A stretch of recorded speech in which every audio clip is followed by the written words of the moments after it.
is not bearing fruits. That's why Jesus cursed the fig tree. So, there you to ponder. The barren fig tree is cursed. Alright? So, fig tree that you curse has withered. Ito yung sinumpa mo raba yun na natiyot na. No? Ito yung reply ni Jesus. Why? Or baby boomers, this will be very, very easy for you. So, Pinoy pop culture. So, girls, since kayong winner, you have 5 seconds. Okay? Kailangan mahulaan nyo who's the person. No, famous of the yesteryears. Okay? On one! Okay, on one. Namatay na pala dyan? Ito ay dating presidente ng Pilipinas. Ling Embe is a famous basketball player. 5-4! Okay? And the winner is boys. Finally. Finally. I invite everyone to just go around and say hello and hi as we sing Halina Sama-Sama.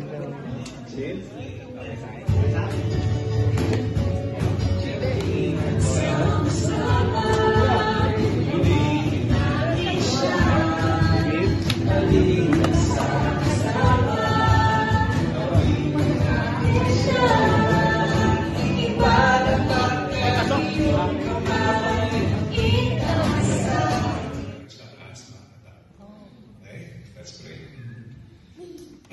Lord God, tangila po kayo. We acknowledge your presence tonight.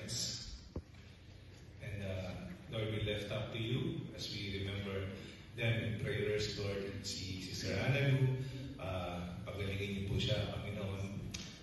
Encourage In Jesus' name. And Hallelujah. Cha-cha-cha!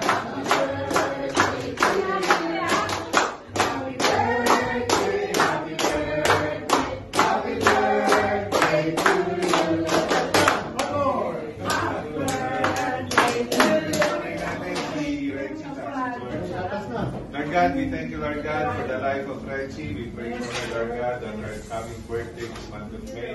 We also pray, Lord God, sa celebration nila ni George ng kanilang wedding anniversary. We ask them, Lord God, they are always family to us, Lord. And Lord, we pray for more opportunities in their business. And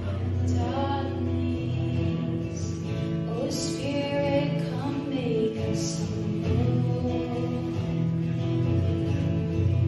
We turn our eyes from you. Tonight, we just offer everything to you, Lord God, our praise and worship, our hearts to you. We just thank you for the lives of the people who are here right now, who are able to dedicate their time.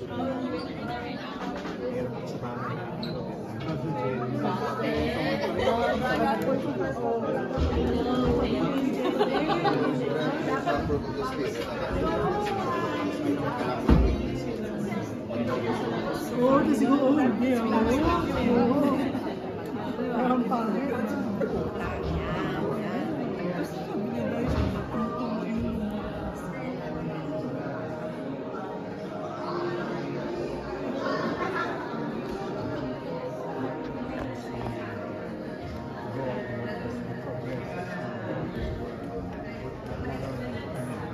Kailangan talaga punahin mo na siya.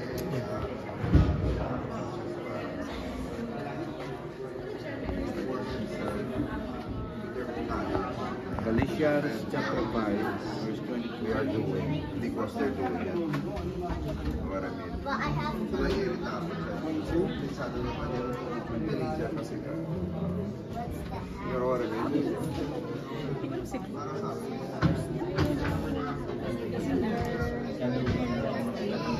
Siguro sa dami ng